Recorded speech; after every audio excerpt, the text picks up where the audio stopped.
सगळ्यांना नमस्कार. युवा मनवंतर आणि कल्पक विद्यार्थी समूह यांच्या संयुक्त विद्यमाने आयोजित शिवरायांशी का आठवावे या अभिनव उपक्रमात आपणा सर्वांचे हार्दिक स्वागत. शिवचरित्र हे भारताच्या इतिहासातील एक सोनेरी पर्व आहे. पराभवाचे दणक्यांमागून दणके बसल्याने गलितगात्र झालेल्या समाजाला दूरवर आशेचा अंधुक किरणही दिसत नसताना अवघ्या 50 वर्षांच्या कारकिर्दीत मराठी अस्मिता खडबडून जागी व्हावी. नुसती जागीच होऊ नये तर आसे तू हिमाचल या अस्मितेचे आविष्करण व्हावे, इतकी मोलाची कामगिरी शिवछत्रपतींनी या देशाच्या इतिहासात करून ठेवली आहे. म्हणून तर एखादा सण साजरा करावा तशी आपण शिवजयंती साजरी करतो. परंतु या माध्यमातून शिवरायांचे स्मरण साजरे करतो म्हणजे नेमके काय करतो तर बेधुंद होऊन नाचतो, बेहोश होऊन ऐकतो, छत्रपती शिवाजी महाराज यांचे थ्रिल सेलिब्रेट करतो. पोवाडे, भाषणे, मालिका, चित्रपट यांमधून दाखवल्या ऐकवल्या जाणाऱ्या रोमांचकारी नाट्यमय घटनांची उजळणी करतो. मात्र यातून एक गल्लत घडते, ती अशी की मानवी कर्तृत्वाची अत्युच्च सीमा ओलांडणाऱ्या शिवछत्रपतींकडे असे अवतारीकरणाच्या नजरेतून पाहत राहिल्याने त्यांच्यातील मानवी सामर्थ्य आपण दुर्लक्षित करतो. हे घडू नये असे वाटत असेल तर माध्यमांचा मोह टाळून निरनिराळ्या पुस्तकांच्या पृष्ठांमधून उमटलेल्या शिवचरित्राचा वेध घेण्याचा प्रयत्न करावा लागेल. आमचे विद्यार्थी असाच प्रयत्न करू पाहत आहेत.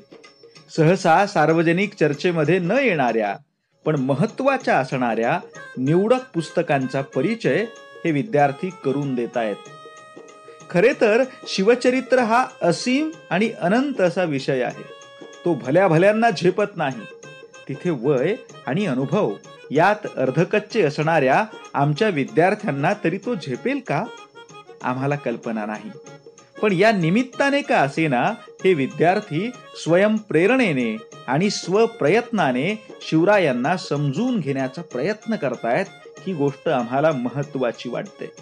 अर्थात या प्रयत्नात त्यांच्याकडून काही उणीवा राहतील, काही चुकाही होतील, तरीही तुम्ही मोठ्या मनाने त्यांच्या या धडपडीला समजून घ्याल आणि नक्की दाद द्याल अशी अपेक्षा बाळगतो.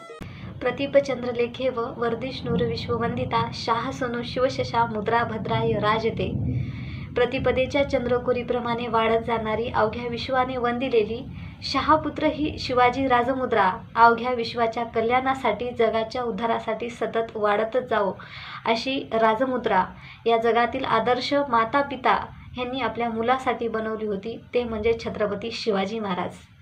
नमस्कार विद्यार्थी मित्रांनो, मी राजीव गांधी महाविद्यालयाची माजी विद्यार्थिनी मुक्ताई पवार तुम्हा सर्वांचं आपल्या या युवा मनवंतर आणि कल्पक विद्यार्थी समूह यांच्या संयुक्त विद्यमाने घेतल्या जाणाऱ्या शिवरायांशी का आठवावे या अभिनव उपक्रमामध्ये तुम्हा सर्वांचं स्वागत करते.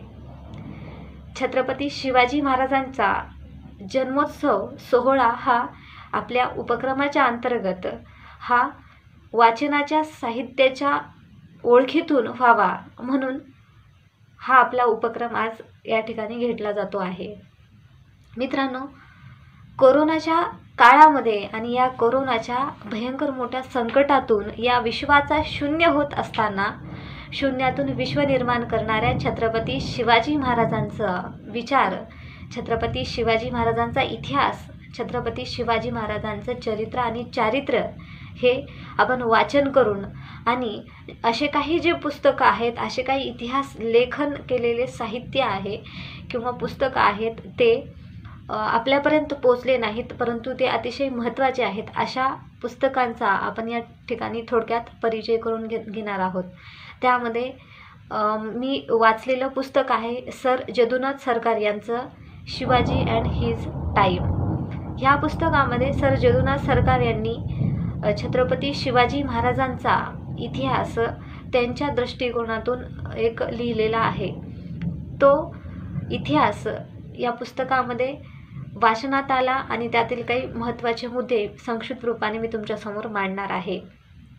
मित्रांनो, सर जदुनाथ सरकार यांनी शिवाजी अँड हिज टाईम या पुस्तकामध्ये 16 प्रकरणं लिहिलेली आहेत. 1920 साली प्रकाशित झालेलं हे पुस्तक इतिहासाचा एक ज्वलंत नमुना म्हणता येईल, एक इतिहासाचं एक उदाहरण म्हणता येईल या पुस्तकामध्ये आपल्याला पाहायला मिळते. सर जदुनाथ सरकार प्रकरण पहिल्यापासून ते प्रकरण 16 पर्यंत छत्रपती शिवाजी महाराजांच्या वेगवेगळ्या अष्टपैलू व्यक्तिमत्वाचं वर्णन त्यामध्ये करतात. मग त्यामध्ये छत्रपती शिवाजी महाराजांचा जन्म असो, छत्रपती शिवाजी महाराजांची जडणघडण असो, आणि त्यानंतर शिवाजी महाराजांवर राष्ट्रमाता जिजाऊ माँसाहेबांनी केलेले संस्कार इत्यादी गोष्टींचे वर्णन सर जदुनाथ सरकार या पुस्तकामध्ये करत असतात. छत्रपती शिवाजी महाराजांच्या व्यक्तिमत्वाचे या ठिकाणी वर्णन करत असताना जदुनाथ सरकार सांगतात की शिवाजी महाराजांचं व्यक्तिमत्व हे काही साधंसुधं घडलं गेलं नव्हतं. अति उच्च दर्जाचं व्यक्तिमत्व म्हणजे एक आदर्श व्यक्ती आपण कुणाला म्हणावं तर ते शिवाजी महाराजांकडं पाहिलं तर समजते, असं वर्णन त्यांनी या पुस्तकामध्ये केलेलं आहे. ते पुढं सांगतात की धर्मसुधारक व सामाजिक समता प्रस्थापित करणारा राजा म्हणजे छत्रपती शिवाजी महाराज आहेत. म्हणजेच तत्कालीन काळामध्ये धर्माच्या नावावरून होणारे वाद असतील किंवा धर्माच्या नावावरून होणारे युद्ध असतील, त्यानंतर राजकीय वादावरून होणारे युद्ध असतील, ह्या गोष्टीचा उल्लेख देखील जदुनाथ सरकारांनी या पुस्तकामध्ये केला आहे. म्हणजेच धर्मसुधारणा करणारा राजा आणि त्यानंतर सामाजिक समता प्रस्थापित करणारा राजा, मग त्यामध्ये छत्रपती शिवाजी महाराजांची सामाजिक समतेचं धोरण असो, त्यांनी आपल्या मावळ्यांमध्ये 18 पगड जातीतल्या मावळ्यांची जी कोणती मांदियाळी निर्माण केली होती त्यामध्ये त्यांनी जात, प्रांत, वंश, लिंगभेद असा कुठलाच भेद केला नव्हता. तर ज्याच्या अंगी कौशल्य आहे त्या सर्वच लोकांना आपल्या सोबत घेऊन त्यांनी काय केलं होतं, स्वराज्य निर्माण करण्यास सुरुवात केली होती. हे त्यांचं सामाजिक समतेचं आणि धर्मसुधारणेचं एक वैशिष्ट्य किंवा त्यांचा गुण या ठिकाणी जदुनाथ सरकारांनी वर्णन केला आहे. जदुनाथ सरकारांनी छत्रपती शिवाजी महाराजांचं बालपण सांगत असताना सांगितलंय की शिवाजी महाराज हे एकटेपणात वाढलेले राजे आहेत आणि एकटेपणात वाढले म्हणून त्यांचं एक व्यक्तिमत्व हे एक उत्तम दर्जाचं घडत गेलं. ते राजकारणामध्ये परिपक्व झाले, कुणासोबत कसं वागायचं, कुणासोबत कशा पद्धतीने नियोजन करायचं, त्यानंतर आपल्यासाठी चांगले लोक कोण आहेत, आपल्यासाठी घातक लोक कोण आहेत, याचं एक वेळेनुसार कसं नियोजन करायचं, त्यानंतर आपण त्याला म्हणत असतो की समयसूचकता कशा प्रकारे असते, हे छत्रपती शिवाजी महाराजांच्या व्यक्तिमत्वामध्ये ह्या गोष्टीची भर पडत गेली. तसेच राजकारणामध्ये तत्पर होत गेले राजे. राजकारणामध्ये तत्पर होणारे राजे म्हणजे अनेक मुत्सद्दी राजकारणी लोकांना शिवाजी महाराज काय करायचे, त्या ठिकाणी त्यांना सामोरे जायचे आणि एखाद्या मोहिमेमध्ये असतील, युद्धामध्ये असतील, आपल्या राजकारणी मुत्सद्देगिरीच्या माध्यमातून त्या ठिकाणी विजयी प्राप्त करून परत यायचे. तसेच आप्तस्वकीयांचा विरोधही छत्रपती शिवाजी महाराजांना सहन करावा लागला, असं या पुस्तकामध्ये सर जदुनाथ सरकार सांगतात. जदुनाथ सरकार म्हणतात की जे कोणते आपल्या जवळचे सगळे सोयरे होते, त्यानंतर आपले भावभावकीचे बंध होते, या सगळ्यांनी काय केलेलं आहे की शिवाजी महाराजांना नेहमीच विरोध करण्याचं काम केलेलं आहे. आपण पाहतो की छत्रपती शिवाजी महाराजांचे मेहुणे असतील, त्यानंतर छत्रपती शिवाजी महाराजांच्या ज्या स्नुषा होत्या म्हणजे संभाजी महाराजांचे मेहुणे असतील, या सर्वांनी काय केलेलं आहे की आपल्या जहागिरी असो, वतनदारी असो, या वतनदारीच्या प्रश्नांवरून किंवा वतनदारी दिली नाही म्हणून नाराजगी व्यक्त करून नेहमीच स्वराज्याशी काय केलेलं आहे, त्यांनी दगाबाजी केलेली आहे किंवा स्वराज्याचं नेहमीच त्यांनी दुष्ट विचार केलेला आहे किंवा वाईट विचार केलेला आहे. हे छत्रपती शिवाजी महाराजांच्या इतिहासाचं वर्णन करत असताना जदुनाथ सरकार म्हणतात की आप्तस्वकीयांचा देखील त्रास छत्रपती शिवाजी महाराजांना सहन करावा लागला. एकंदरीत शिवाजी महाराजांच्या इतिहासाचं लेखन करत असताना सर जदुनाथ सरकार यांच्या हाती जास्तीत जास्त पारसी जे कोणते ऐतिहासिक पुरावे होते हे ऐतिहासिक पुरावे लागले आणि म्हणून त्यांनी शिवाजी महाराजांचं वर्णन करत असताना म्हणजे एकेरी पद्धतीनं उल्लेख करणं किंवा एकांगी अभ्यास केल्या पद्धतीनं शिवाजी महाराजांचं वर्णन या पुस्तकामध्ये करण्यात आलेलं आहे. परंतु ह्या जर काही बाबी दुर्लक्षित केल्या तर इतर सर्व शिवाजी महाराजांचा इतिहास हा खऱ्या अर्थानं प्रत्येकाला आवडेल अशा पद्धतीचाच आहे. आवडण्यापेक्षा तो खरा इतिहास आणि इतिहासाचा अभ्यास काय असतो हे आपल्या या पुस्तकातून आपल्याला पाहायला मिळते. छत्रपती शिवाजी महाराजांनी केलेलं कार्यकर्तृत्व ह्याचं वर्णन करत असताना तसेच मुघली सत्ता असेल, आपल्या हिंदुस्थानामध्ये ज्या कोणत्या 5 पातशाह्या होत्या, मग त्यामध्ये कुतुबशाही, निजामशाही, आदिलशाही, त्यानंतर बिदरची बरीच शाही, ह्या ज्या पातशाह्या होत्या या पातशाह्यांना जागेवरच कसं थांबवता येईल, ते जे पातशाह्या आहेत त्या हिंदुस्थानाचं जे काही नुकसान करत आहेत, इथल्या लोकांना जो काही त्रास देत आहेत, ह्या त्रासातून लोकांना मुक्त करण्यासाठी छत्रपती शिवाजी महाराजांनी पावले उचलली आणि त्यांचा लढा हा एकंदरीत त्याच लोकांना वचक बसवण्यासाठी होता. आणि आपल्या हिंदुस्थानातील लोकांना, महाराष्ट्रातील लोकांना असेल, अखंड हिंदुस्थानातील लोकांना असेल एक चांगलं आनंदी सुखमय जीवन भेटेल. त्यानंतर त्यांच्या पोटाला पोटभर भाकरी मिळेल, अंगाला अंगभर कपडा मिळेल, म्हणजेच आपल्या दैनंदिन गरजा ज्या आहेत ह्या गरजा मिळतील यासाठी छत्रपती शिवाजी महाराजांचं स्वराज्य होतं आणि ते असंच वृद्धिंगत होत जावं यासाठी नेहमीच छत्रपती शिवाजी महाराज तत्पर असायचे असं या पुस्तकामध्ये जदुनाथ सरकार सांगतात.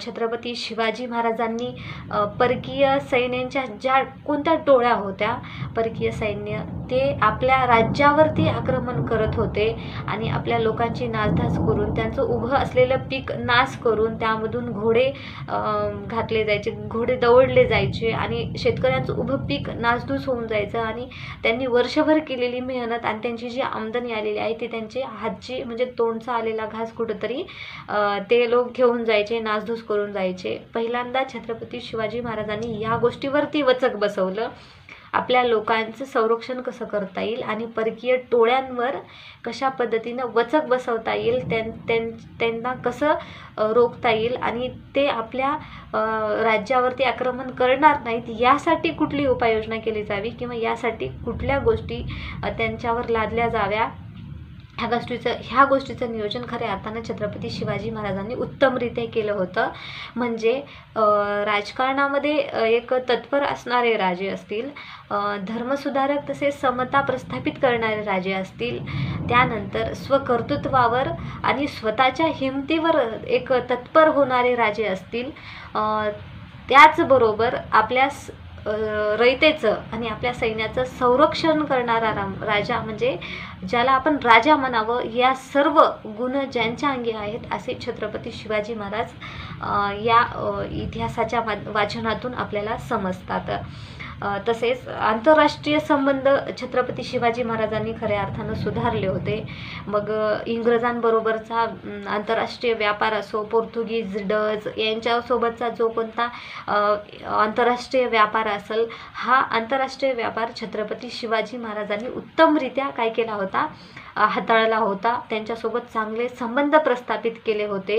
हे छत्रपती शिवाजी महाराजांच्या स्वराज्याभिषेकाला आलेल्या बाहेर देशातील अधिकाऱ्यांच्या नम्रतेवरून आणि त्यांनी छत्रपती शिवाजी महाराजांना दिलेल्या जो कोणता छत्रपती शिवाजी महाराजांनी त्यांनी सन्मान दिला होता, त्यांचा आदर केला होता, त्यांच्याबद्दल रेस्पेक्ट व्यक्त केला होता, हे त्यातून समजून येते, दिसून येते. आणि या इंग्रज अधिकाऱ्यांनी लिहिलेले पत्रव्यवहार असतील, जो काही पत्राचा जो काही मजकूर असेल तो आता इतिहासाच्या साधनांमध्ये एक पुरावा म्हणून इतिहासाची साधने ह्यामध्ये आज ते काय आहेत ठेवलेल्या आहेत. तर ह्या गोष्टीचा देखील उल्लेख या पुस्तकाच्या माध्यमातून जदुनाथ सरकारांनी केलेला आहे. जदुनाथ सरकार शिवाजी महाराजांच्या पराक्रमाचं वर्णन करत असताना एका ओळीमध्ये लिहितात की प्रत्येक वेळी जीवनमरणाची लढाई छत्रपती शिवाजी महाराजांना लढावी लागायची. म्हणजे एकदा का ते युद्धावरती गेले, एखाद्या मोहिमेवरती गेले का ते परत जिवंत आपल्या घरी येतील का नाही याची शाश्वती कधीच असायची नाही. म्हणजे नेहमीच छत्रपती शिवाजी महाराजांना जीवनमरणाची लढाई लढावी लागली असं त्यांचं आयुष्य होतं. त्यांना फक्त 50 वर्ष आयुष्य लाभलं, परंतु त्यांनी या हिंदुस्थानामध्ये अखंड आपली सत्ता प्रस्थापित करणाऱ्या मुघलशाह औरंगजेबाला देखील त्यांनी काय केलं होतं, सळो की पळो करून सोडलं होतं. म्हणजे एकंदरीत आपल्या मुत्सद्देगिरीच्या माध्यमातून, आपल्या पराक्रमाच्या माध्यमातून त्यांनी काय केलं होतं की त्यांना हतबल केलं होतं. तेवढा मोठा सत्तेला देखील छत्रपती शिवाजी महाराजांच्या छोट्या स्वराज्यानं कुठंतरी हरवण्याचे प्रयत्न केले होते असं या ठिकाणी जदुनाथ सरकार वर्णन करत असतात. सिद्दी जोहरचा वेढा असेल, पन्हाळाचा वेढा, त्यानंतर शाहिस्तेखानाची बोटं छाटली असतील, या सर्व गोष्टीचा वर्णन या इतिहासाच्या पुस्तकामध्ये जदुनाथ सरकारांनी केले आहेत. जदुनाथ सरकार सांगत असताना म्हणतात की छत्रपती शिवाजी महाराज हे व्यापारामध्ये अतिशय उत्तम आणि चाणाक्ष राजे होते. म्हणजे आपलं स्वराज्य जरी छोटं असेल, आपलं राज्य जरी छोटं असेल, तर आपलं व्यापारिक धोरण जे आहे ते अतिशय उत्तम अशा प्रकारे त्यांनी त्याचं नियोजन केलं होतं आणि त्या ठिकाणी आपले अधिकारी शिवाजी महाराजांनी नेमले होते असं जदुनाथ सरकार सांगतात. छत्रपती शिवाजी महाराजांचं बुद्धिचातुर्य सांगत असताना जदुनाथ सरकारांनी एक उदाहरण दिले की त्यामध्ये आग्र्याची जी कैद शिवाजी महाराजांना झाली होती त्यामध्ये छत्रपती शिवाजी महाराजांचे युवराज छत्रपती संभाजी महाराज देखील होते. तर या कैदेमधून शिवाजी महाराजांनी आपल्या मुलाला आणि स्वतःला आणि कसल्याच प्रकारचा रक्तपात न होता, कसल्याच प्रकारची जीवितहानी न होता, कशा प्रकारे बुद्धिचातुर्याच्या जोरावरती त्या तेवढा मोठ्या कैदेतून ते स्वतःला सोडून स्वराज्यामध्ये सुखरूप परत घेऊन येतात याचं वर्णन करत असताना त्यामध्ये छत्रपती शिवाजी महाराजांचं बुद्धिचातुर्य काय होतं असं या पुस्तकामध्ये वर्णन करण्यात आलेलं आहे. खरं तर मित्रांनो, छत्रपती शिवाजी महाराजांची जी प्रजा होती, छत्रपती शिवाजी महाराजांचं सैन्य होतं, याचं वैशिष्ट्य म्हणजे एक उत्तम वैशिष्ट्य वर्णन करत असताना जदुनाथ सरकार म्हणतात की राजा नसताना देखील प्रजा काय करते किंवा सैन्य काय करते, युद्धावर जाते. म्हणजे त्या युद्धाचं नेतृत्व राजा करत नाही तर प्रजा सैन्य करत असतं. सैन्यातला एखादा प्रमुख असतो, सैन्य प्रमुख असेल किंवा प्रधान असेल, कोणीतरी असेल, तो सैन्य प्रमुख त्यांचं नेतृत्व करतो. राजा हा नसताना देखील एखादी मोहीम असेल, एखादं युद्ध असेल, ते यशस्वी जिंकून येणारं सैन्य जर तत्कालीन काळामध्ये कुणाचं होतं तर ते एकमेव म्हणजे छत्रपती शिवाजी महाराजांचं होतं असं जदुनाथ सरकार या ठिकाणी वर्णन करतात. म्हणजे राजाशिवाय लढणारी सैन्य कोणाचं असेल तर सैन्य हे छत्रपती शिवाजी महाराजांचं होतं असं जदुनाथ सरकार या ठिकाणी सांगतात. छत्रपती शिवाजी महाराजांना स्वराज्य निर्माण करण्यासाठी अनेक मोठमोठ्या अडचणी आल्या, अनेक मोठमोठ्या संकटांना त्यांना सामोरे जावं लागलं, तोंड द्यावं लागलं. म्हणजेच कसल्याच प्रकारची व्यवस्था नसताना अपुरं मनुष्यबळ हाती आणि अपुरं सैन्य, त्याचबरोबर मुबलक अशा प्रकारचा पैसा नाही तिजोरीमध्ये, एखाद्या ठिकाणी मुबलक पैसा असेल, धनदौलत असेल तर स्वराज्य किंवा राज्य करण्यासाठी काय जास्त सायास पडत नाहीत. परंतु छत्रपती शिवाजी महाराजांनी कधीच कोणत्या रयतेला आपल्या स्वराज्यामध्ये, आपल्या राज्यामध्ये असणाऱ्या लोकांना कधीच लुबाडलं नाही, त्यांना त्रास दिला नाही. फक्त अन्यायी सत्तेला मात्र त्यांनी लुबाडण्याचं काम केलं. त्यामध्ये 5 पातशाह्यापैकी कुठलीही पातशाही असेल तर त्या अन्यायी करणाऱ्या सत्तेला लुबाडणं, त्यांचा खजिना लुटणं, फक्त एवढंच काम छत्रपती शिवाजी महाराजांनी केलं. म्हणजे मला एकंदरीत या ठिकाणी सांगायचं की शिवाजी महाराजांना स्वराज्य निर्माण करण्यासाठी मोठमोठ्या प्रसंगांना सामोरे जावं लागलं, अडचणींना तोंड द्यावं लागलं.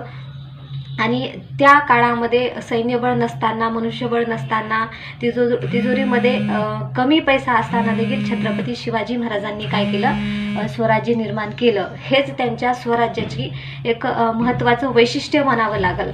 सर जदुनाथ सरकार छत्रपती शिवाजी महाराजांबद्दल अभ्यास करत असताना त्यांच्या अभ्यासाच्या याच्यामध्ये फारसी साधनांचा त्यांनी सगळ्यात जास्त वापर केला, किंवा छत्रपती शिवाजी महाराजांचा इतिहास लिहित असताना, मराठ्यांचा इतिहास लिहित असताना यामध्ये त्यांना इतर साधनं तत्कालीन काळामध्ये उपलब्ध झाली नसावी, म्हणून त्यांनी फारसी साधनांचाच जास्त अभ्यास करून त्या आधारे शिवाजी महाराजांचा इतिहास लिहिला. ते एका लेखामध्ये सांगतात, मॉडर्न रिव्ह्यू नावाच्या लेख त्यांनी लिहित असताना त्यामध्ये सांगतात की छत्रपती शिवाजी महाराज एका दक्षिणेतील मोगल अधिकाऱ्याला पत्र लिहित असताना पत्रामध्ये म्हणतात की मायभूमीचे संरक्षण करणे हेच माझे आद्य कर्तव्य आहे.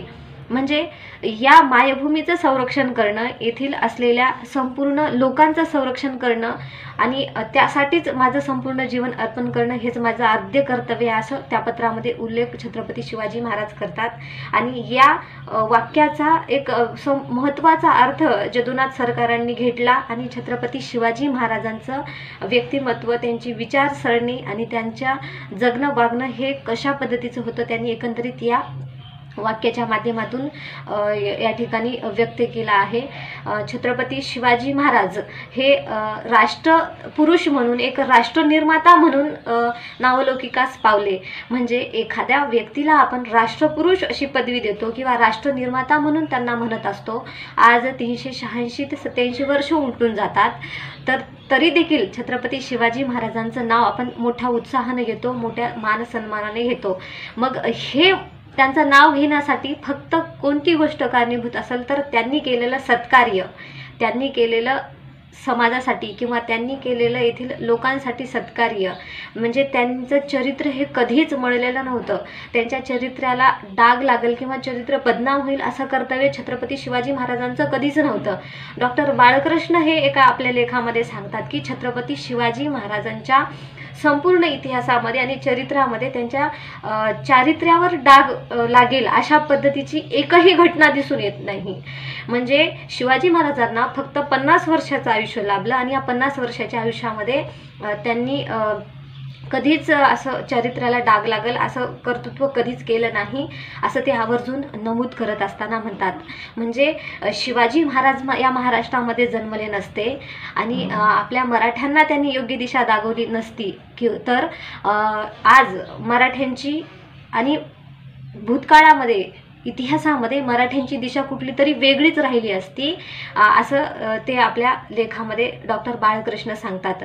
स्वच्छ चारित्र्य असणारे नेतृत्व हे खूप क्वचित घडत असतात, त्यामधले एक छत्रपती शिवाजी महाराज आहेत, असं एकंदरीत ते आपल्या एका लेखामध्ये सांगतात. छत्रपती शिवाजी महाराजांचे जगणे हे उच्च मानवी मूल्याला धरून होते. तसेच युरोप खंडामध्ये छत्रपती शिवाजी महाराजांचा सारखा एक पुरुष सापडत नाही, राष्ट्रपुरुष सापडत नाही तत्कालीन काळामध्ये. आणि त्याही नंतर अखंड या महाराष्ट्रामध्ये नव्हे, हिंदुस्थानामध्ये तर संपूर्ण युरोप खंडामध्ये अशा प्रकारचं व्यक्तिमत्व आपल्याला शोधूनही मिळत नाही, असं ते आपल्या लेखामध्ये सांगत असताना म्हणतात. छत्रपती शिवाजी महाराजांचा इतिहास लिहिणारी फारसी साधनं जी त्यांच्या हाती लागली सर जदुनाथ सरकारांच्या, त्या साधनांच्या माध्यमातून त्यांनी शिवाजी महाराजांचा इतिहास लिहिला. शिवाजी महाराजांच्या तसेच त्यांच्या इतिहासाचं, मराठ्यांच्या एकंदरीत इतिहासाचा त्यांनी अभ्यास केला आणि त्या माध्यमातून शिवाजी अँड हिज टाइम्स हे पुस्तक त्यांच्या लेखणीतून साकारण्यात आलं, असं त्या ठिकाणी मला या ठिकाणी सांगावं असं वाटते.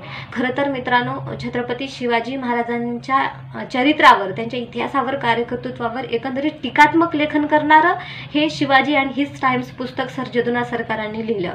म्हणजे एखादा राष्ट्रपुरुष असेल, एखादा महान पुरुष असेल, त्या पुरुषाच्या इतिहासावरती टीका टिप्पणी देखील झाली पाहिजे आणि टीकात्मक पद्धतीने लिहिलेला हा इतिहास तुम्ही आम्ही प्रत्येकाने वाचावा आणि आवर्जून प्रत्येकाने हे पुस्तक वाचावं अशी मी सर्वांना विनंती करते.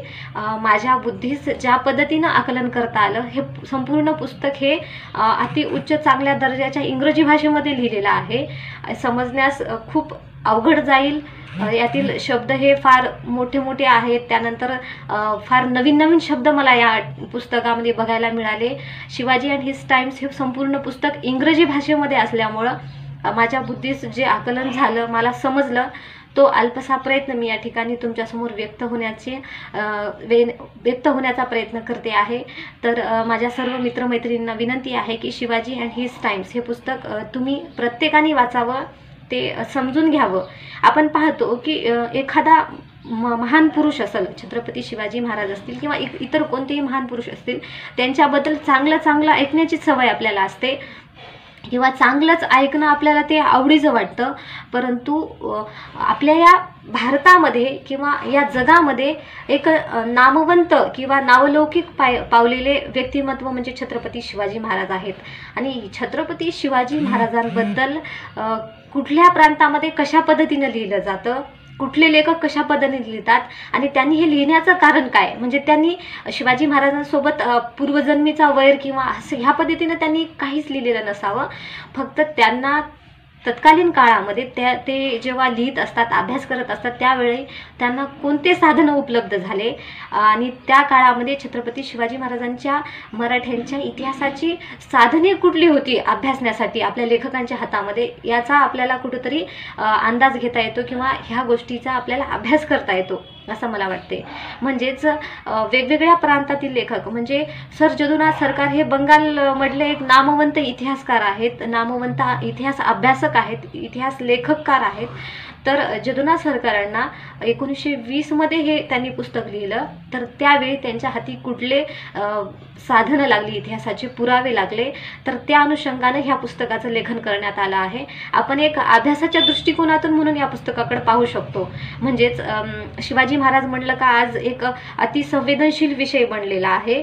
तर त्यांनी ह्या पुस्तकामध्ये असंच का लिहिलं, तसंच का लिहिलं म्हणून वाद करत बसण्यापेक्षा खरं खोटं काय याची शहानिशा आपण ह्या पुस्तकामध्ये त्यांनी लिहिलेला इतिहास वाचून करू शकतो असं मला वाटते. एक अभ्यासाच्या दृष्टिकोनातून अतिशय उत्तम असं इतिहास रचना सर जदुनाथ सरकारांनी या पुस्तकामध्ये केलेली आहे. तर प्रत्येकाने आवर्जून हे पुस्तक वाचावं असं मला सांगावंसं वाटते. आणि तुम्हा सर्वांना छत्रपती शिवाजी महाराजांच्या जयंती उत्सवाच्या शुभेच्छा देते. थांबते. धन्यवाद.